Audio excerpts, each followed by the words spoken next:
Puji Tuhan, silakan kepada Ibu Hera menyampaikan omongan.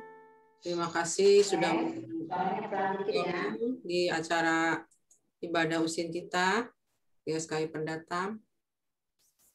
Kita sama-sama dengarkan kebenaran firman Tuhan, kita sharing bersama ya. Kita sambung lagi tentang manusia diciptakan Allah menurut gambar dan rupa. Oke, itu ada di Perjanjian Lama, Kejadian 1 ayat 26 sampai 27 ya. Saya coba lagi biar kita mengingat-ingat lagi ya. Oke ya, nggak apa-apa kan? Jadi kita benar-benar ngerti Selem dan Demut itu ya, maksud Tuhan itu. Kata gambar dan rupa dalam teks asli Alkitab, yaitu bahasa Ibrani adalah Selem dan Demut. Selem itu artinya gambar. Ya. Demut itu artinya keserupaan. Kata Selem menunjuk gambar atau komponen atau unsur ya yang dimiliki Allah juga dimiliki manusia. Itu Selem ya. Komponen atau unsur itu adalah komponen-komponen yang tadi ada di diri kita sama ada di diri Allah itu. Ada yang bisa jawab nggak nih? Ada 3 tuh, 3 kata. Oke, silakan Mbak Eli. Itu komponen yang ada di Allah juga ada di manusia, pikiran, perasaan, dan kehendak. Oke, betul. Kata demut menunjuk keserupaan kepada kualitas atau mutu atau komponen-komponen pikiran, perasaan, dan kehendak ya. Kata demut menunjuk keserupaan kepada kualitas atau mutu atas komponen-komponen. Kalau demut ya, kata demut itu. Jadi Selem tadi menunjuk gambar. Kalau demut itu menunjuk keserupaan terhadap pikiran, perasaan, dan kehendak. Jadi manusia diciptakan menurut gambar dan rupa. Di Kejadian 1 ayat 26. Di Kejadian 1 ayat 27-nya, itu Allah baru merencanakan ya Kejadian 1 ayat 26. Kalau Kejadian 1 ayat 27-nya, Allah menciptakan manusia menurut gambar saja. Yang dilaksanakan Allah menurut gambar saja, yaitu menurut Selem aja. Nah, itu berarti Allah menginginkan manusia berjuang agar Selemnya mencapai kualitas Allah. Sampai di situ ngerti ya? Artinya, ketika manusia diciptakan, belum sempurna seperti Allah. Oke, nah, jadi sampai di sini itu yang sharing 3 bulan lalu ya tentang Selem dan Demut. Kali ini saya lebih mengupas pengertian dosa. Dalam Roma 2 ayat 23 dijelaskan bahwa orang-orang Yahudi telah melanggar hukum Taurat. Kata melanggar dalam teks bahasa Yunaninya itu parabasis. Melanggar itu parabasis. Hukum Taurat telah ditetapkan untuk dipenuhi, dipatuhi guna mengatur kehidupan bangsa Yahudi. Tetapi orang-orang Yahudi tidak mematuhinya. Hukum Taurat ditetapkan Tuhan Allah ya, guna dipatuhi oleh bangsa Yahudi. Tetapi bangsa Yahudi itu selalu melanggar. Selalu nggak patuh terhadap hukum-hukum Taurat. Ada korban bakaran, korban sajian, korban keselamatan, korban penghapus dosa, makanan yang haram dan tidak haram. Wah, banyak sekali itu peraturan-peraturan. Tapi Tuhan membuat peraturan-peraturan itu, tetapi bangsa Yahudi tidak menurutinya. Dalam hal ini, hukum Taurat diberikan kepada bangsa Yahudi untuk menunjuk standar kebenaran moral mereka. Bagi umat Perjanjian Baru, kata dosa yang paling sering atau paling banyak digunakan adalah hamartia. Dosa itu hamartia. Kata ini berarti adalah suatu keluncasan atau meleset. Kata hamartia ini sebenarnya dari pengertian katanya sendiri berarti luncas, tidak kena sasaran atau meleset. Seperti kita busur yang kalau kita main apa tuh namanya? Panahan. Nah, itu kan ada lingkaran. Lingkaran luar itu buat orang yang masih belajar tuh yang paling besar. Terus ada lingkaran lagi, sampai lingkaran paling kecil. Nah, itu harus sampai lingkaran kecil itu, kalau nggak sampai ya masih meleset. Kira-kira digambarkan itu seringkali sama gembala senior kita, Pak Eras ya. Itu kayak udah ada di pikiran kita. Hamartia tadi tidak mengandung unsur makna kejahatan ya. Ibarat suatu target memanah atau menembak, bila bidikan tidak tepat mengenai pusaran, target berarti meleset. Itulah yang disebut hamartia ya. Dengan demikian, bagi orang percaya, dosa bukan hanya berarti melanggar hukum atau norma secara umum, tetapi dosa adalah tindakan yang tidak sesuai dari kehendak Allah. Jadi, segala sesuatu yang tidak sesuai dengan pikiran dan perasaan Allah adalah dosa. Dengan demikian, moral yang diperuntukkan bagi orang percaya sangat jauh berbeda dengan moral yang dikenakan pada kehidupan umat manusia pada umumnya atau orang beragama pada umumnya.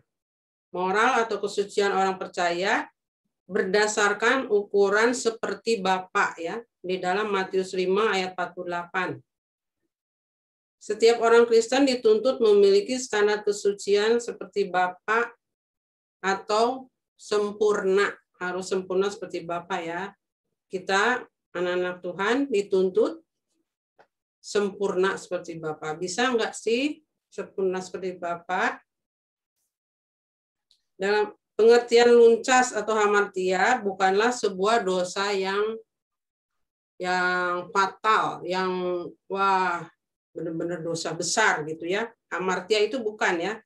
Biasanya dosa fatal itu biasanya seperti membunuh, berzina, mencuri, dan lain sebagainya. Hukum terhadap dosa-dosa itu ya pastilah itu kebinasaan. Tetapi dalam kekristenan dosa itu adalah kemelesetan.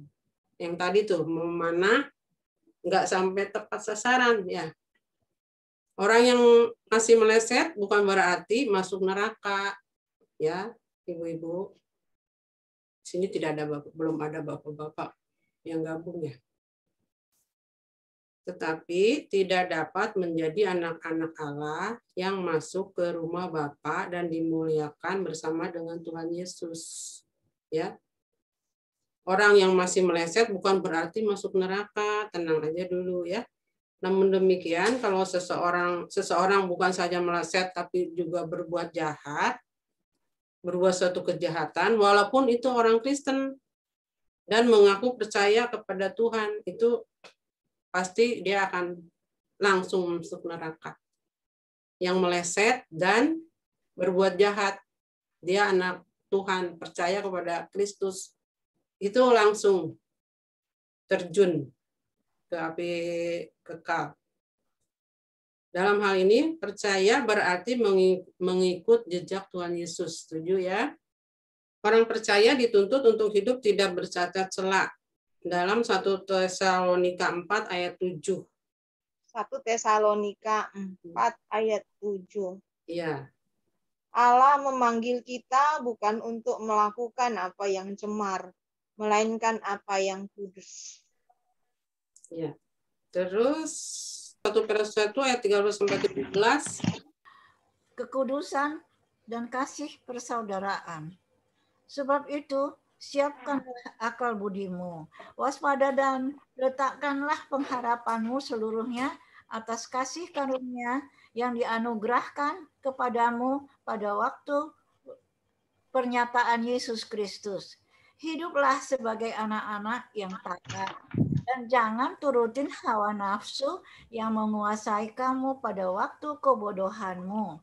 Tetapi hendaklah kamu menjadi kudus di dalam seluruh hidupmu, sama seperti Dia yang kudus. Sebab ada tertulis, kuduslah kamu, sebab aku. Dan jika kamu menyebutnya Bapa, yaitu Dia yang tanpa memandang muka, menghakimi semua orang menurut perbuatannya, maka hendaklah kamu hidup dalam ketakutan selama kamu menumpang di dunia ini. Ya, terima kasih Bu Tambarat ya, sesuai dengan kebenaran firman Tuhan itu. Untuk ini Paulus berkata, aku bersedia untuk berkenan kepada Allah juga. Ini Paulus juga berjuang ya hidupnya untuk berkenan untuk menjadi sempurna seperti Tuhan, untuk serupa seperti Tuhan Yesus dan sempurna seperti Bapa. Itu Paulus sungguh-sungguh berjuang. Itu di dalam 2 Korintus 5 ayat 9. Sebab itu juga kami berusaha, baik kami diam di dalam tubuh ini maupun kami diam di luarnya, supaya kami berkenan kepadanya. Ya, terima kasih Bu Tambarat. Ya, itu kan Paulus ya menyatakan dirinya, baik kami hidup di dalam Tuhan, benar-benar dia melakukannya ya. Pengertian dosa menurut umat perjanjian baru ini penting sekali bagi orang percaya, sebab inilah yang menjadi dasar hidup kita. Allah memanggil orang percaya bukan saja untuk menjadi orang baik, tetapi untuk menjadi sempurna, yaitu berkodrat ilahi, sehingga dapat dikatakan sempurna seperti Bapa. Dengan sempurna seperti Bapa, manusia tidak membutuhkan hukum, peraturan, dan syariat. Dengan sempurna seperti Bapa atau kodrat ilahi, manusia dapat memiliki kesanggupan mengerti kehendak Tuhan, apa yang baik, yang berkenan, dan yang sempurna, dan melakukannya. Menurut kehendak Tuhan, bukan hanya mengerti hukum-hukum, tetapi memiliki kepekaan terhadap pikiran dan perasaan Tuhan. Itulah sebabnya Tuhan mengutus Roh Kudus-Nya. Nah, di sini kan tadi saya bilang hamartia itu meleset, ya. Nah, kita nggak usah, wah saya udah meleset, saya udah berdosa, gimana nih Tuhan. Tapi Tuhan mengirimkan Roh Kudus-Nya kepada kita, ya. Namun, kalau orang percaya tidak merespon karya Roh Kudus, maka Roh Kudus yang diutus Tuhan tidak berdaya guna menuntun orang tersebut untuk mengerti kehendak Tuhan. Setiap orang percaya harus merespon Roh Kudus dengan kerinduan untuk mengerti kehendak Tuhan, dengan usaha terus-menerus menggali kekayaan Alkitab, selalu menyediakan diri bersekutu pribadi dengan Tuhan dalam doa, dalam berjuang untuk melakukan kehendaknya, dalam tindakan konkret, tindakan nyata, ya. Kita terus melakukan kehendak Tuhan, terus berjuang, belajar setiap langkah hidup kita, setiap saat, setiap waktu kita nggak menjauhkan diri dari Tuhan. Dalam hal tersebut di atas bahwa kehendak Tuhan tidak cukup diwakili oleh hukum-hukum dan peraturan-peraturan. Hukum dan peraturan sebanyak apapun dan sejelas apapun tidak akan dapat memuat apa yang menjadi kehendak Tuhan, isi, pikiran, dan perasaan Tuhan secara utuh. Tuhan memberikan Roh Kudus-Nya kepada manusia yang diperbaharui hati dan pikirannya sehingga manusia dapat mengerti kehendak Tuhan dan melakukan dengan sempurna. Ya, kita bersyukur Tuhan memberikan Roh Kudus kepada kita, seperti waktu Tuhan naik, itu janji waktu Tuhan Yesus naik ke surga, aku akan memberikan Roh Kudus. Melakukan hukum bukan tujuan bagi orang percaya dan umat pilihan yang menerima karunia Roh Kudus. Orang yang menerima karya keselamatan Allah dalam Yesus adalah orang-orang yang berperilaku agung, ya, luar biasa, tanpa diatur oleh tatanan hukum yang tertulis seperti agama pada umumnya. Mengapa demikian? Sebab kodrat ilahi yang menyatu dalam jiwa memungkinkan dirinya berbuat demikian. Itulah kesucian yang sejati, yaitu berkodrat ilahi. Oleh sebab itu, ketika seseorang menjadi orang percaya, ia dibawa kepada proyek yang luar biasa, yaitu mengalami perubahan dari kodrat dosa menjadi kodrat ilahi. Ya, ini satu hal yang Tuhan anugerahkan kepada kita, anak-anak Tuhan, yang mau merubah kodrat dosa kepada kodrat ilahi. Itu suatu hal yang mustahil, yang tidak mustahil itu ini berarti, ya. Kita kan diciptakan dengan kodrat dosa. Tapi kalau kita mau menerima kebenaran firman Tuhan, mencerna setiap hari, menerima Roh Kudus, merespon apa yang Roh Kudus katakan dalam kita akan berubah kodrat kita menjadi kodrat ilahi. Bapak Ibu, zaman sekarang kan handphone itu udah jadi bagian hidup kita kayaknya, ya. Kayaknya kita udah, waduh, kalau terpisah dari HP sehari udah lumayan repot. Memang sih nggak terlalu bahaya sekali, tapi lumayan repot. Karena ya dari HP kan ada juga hal-hal yang baik, ya. Misalnya kita bisa menghubungi orang yang kita akan hubungi, atau kita bisa membaca berita-berita, misalnya teman kita sakit lah, atau saudara kita juga yang sakit, apalagi yang meninggal misalnya. Terlebih lagi, alat komunikasi kita bisa juga melihat secara luas. Misalnya di medsos, kita bisa lihat juga berita-berita, ya, di medsos. Sekarang malah banyak hamba-hamba Tuhan yang men-share kebenaran firman Tuhan. Terlebih lagi hamba-hamba Tuhan dari GSKI, ya. Jadi kita bisa gunakan tuh medsos itu. Kita bisa baca kebenaran firman Tuhan yang di-sharingkan di situ. Tapi alat komunikasi ini juga kita harus hati-hati. Jangan sampai kita tuh, amartia meleset melalui ini nih.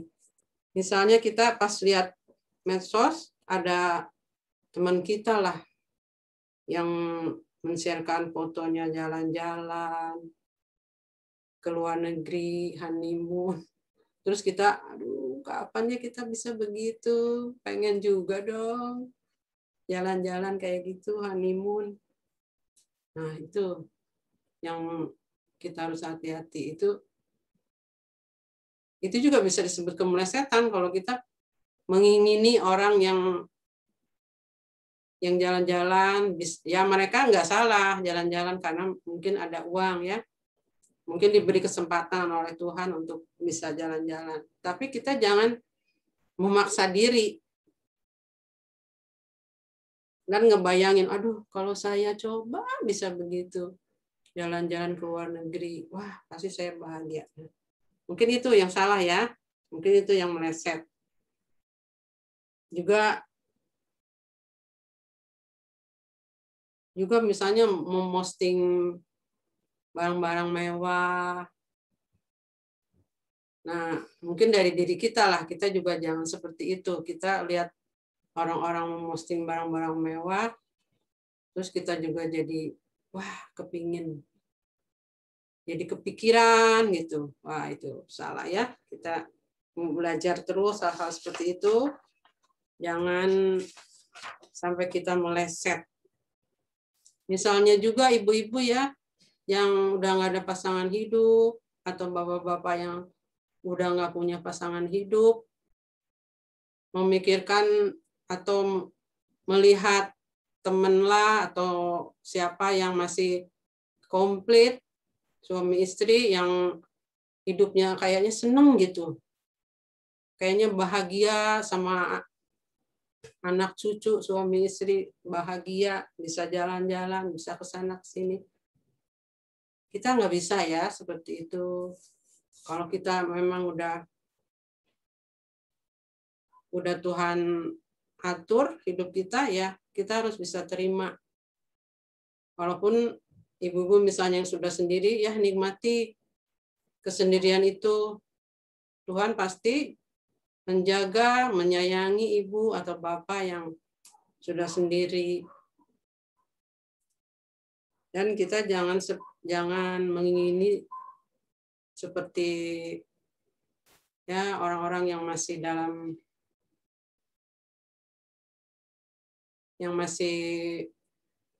komplit gitu dan masih bisa melakukan hal-hal dengan sukacita, bisa melakukan hal-hal yang menyenangkan, menurut mereka menyenangkan gitu. Ya, kita belajar terus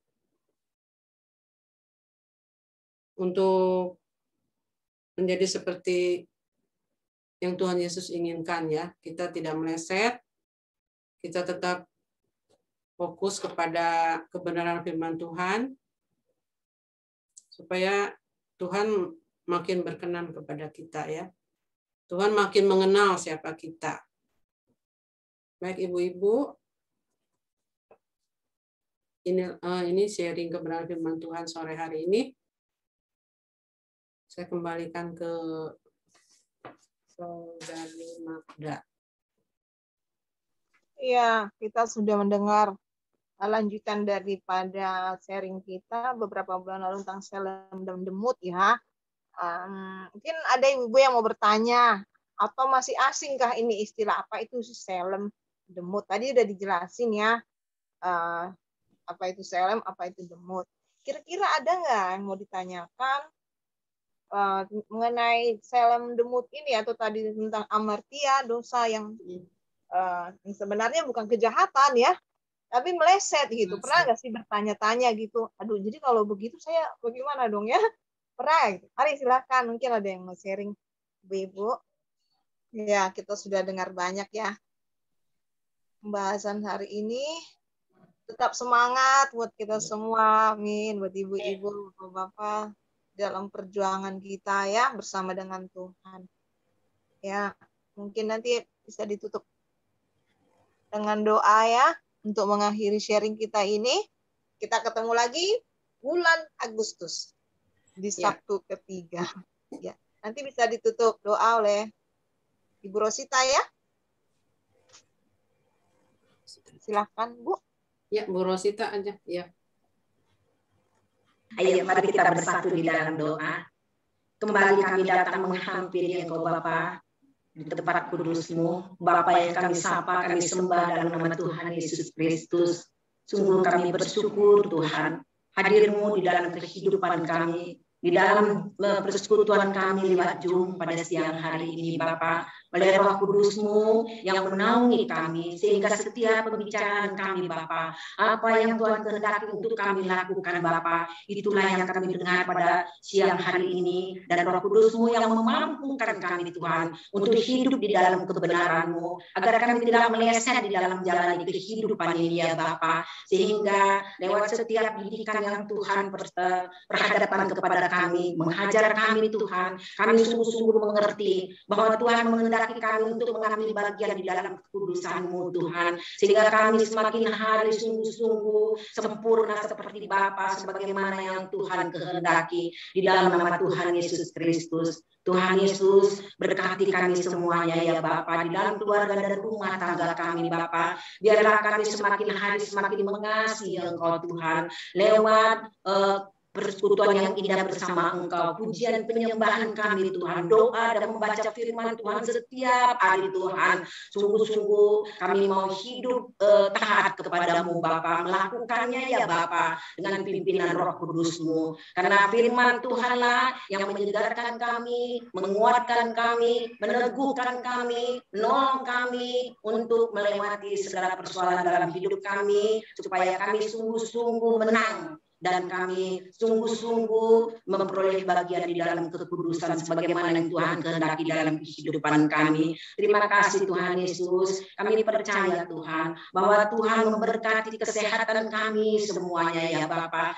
Keluarga kami, suami kami, istri kami, anak-anak kami, menantu kami dan cucu-cucu kami, semua seisi rumah kami Tuhan. Penyertaan Tuhan senantiasa sempurna dan memberkati semua Bapa. Di dalam nama Tuhan Yesus Kristus, Bapa kami berdoa Tuhan pada siang hari ini Tuhan, buat Ibu Ani Tuhan, terima kasih Tuhan yang kesehatannya sudah berangsur-angsur sembuh Tuhan. Dari beberapa hari hamba-Mu ini Tuhan menderita demam 3 hari ya Bapa, dan tidak selera makan Tuhan, muntah-muntah Bapa. Tapi setelah mendengar informasi dari hamba-Mu ini tadi pagi bahwa semuanya itu sudah pulih Bapa, sudah selera makan Bapa, dan juga tidak demam lagi. Terima kasih Tuhan Yesus untuk kesembuhan yang Tuhan Yesus anugerahkan bagi hamba-Mu Ibu Ani ini ya Bapa. Di dalam nama Tuhan Yesus Kristus, biar damai sejahtera Bapa tetap tinggal di dalam kehidupannya selama dalam proses pemulihan. Demikian juga untuk Bapak Pendeta Ferry Kenjem Tuhan, yang untuk sementara waktu di hotel bersama dengan Immanuel Tuhan, yang merawat hamba-Mu ini Tuhan. Dan kami mendengar Bapak bahwa hamba-Mu Bapak Pendeta Ferry Kenjem ini juga Tuhan sudah dapat berjalan sekalipun masih pakai tongkat Tuhan. Terima kasih Tuhan Yesus untuk pemulihan-Mu terhadap hamba-Mu Bapak Pendeta Ferry Kenjem Bapak, sehingga dapat kembali Tuhan bekerja di ladang-Mu Bapak, di dalam nama Tuhan Yesus Kristus. Terima kasih Tuhan Yesus. Kami berdoa juga Tuhan buat Bapak Pendeta Adam David Tuhan beserta Ibu Bapak, di mana Tuhan percayakan Tuhan untuk mengembalakan hamba-hamba, mengembalakan jemaat-Mu di GSKI Perdatang Tuhan. Tuhan berikan hikmat yang daripada-Mu Tuhan, pengurapan-Mu turun atas hamba-Mu ini Tuhan, sehingga seluruh jemaat GSKI Perdatang Tuhan bertumbuh di dalam pengetahuan akan Engkau Bapa, bertumbuh manusia batinnya semakin diperbaharui dari hari ke hari serupa seperti Tuhan Yesus, sebagaimana yang Tuhan kehendaki dengan pimpinan Roh Kudus-Mu Tuhan. Kami percaya berkat-berkat-Mu tercurah atas hamba-Mu ini, keluarganya, berkat-berkat rohani maupun berkat jasmani, dan atas kami semua Bapa, di dalam nama Tuhan Yesus Kristus. Terima kasih Tuhan Yesus. Semua kami yang hadir pada saat ini Tuhan, di dalam persekutuan Zoom pada saat ini Tuhan, berkat-berkat-Mu menyertai kami Bapa, di dalam nama Tuhan Yesus Kristus. Terima kasih Bapa, glory bagi-Mu ya Yesus. Di dalam nama Tuhan Yesus Kristus kami sudah berdoa dan mengucap syukur. Haleluya. Amin. Ya, foto dulu kita. Belum bubar, foto dulu ya. Foto ya. Smile-nya.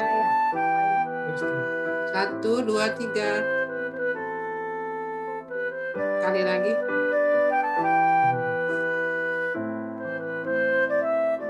Oh ya.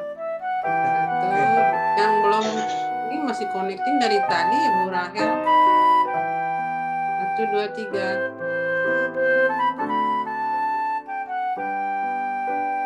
Oke, bye-bye. Ngerti kan? Terima kasih. Terima kasih semuanya. Jumpa bulan depan.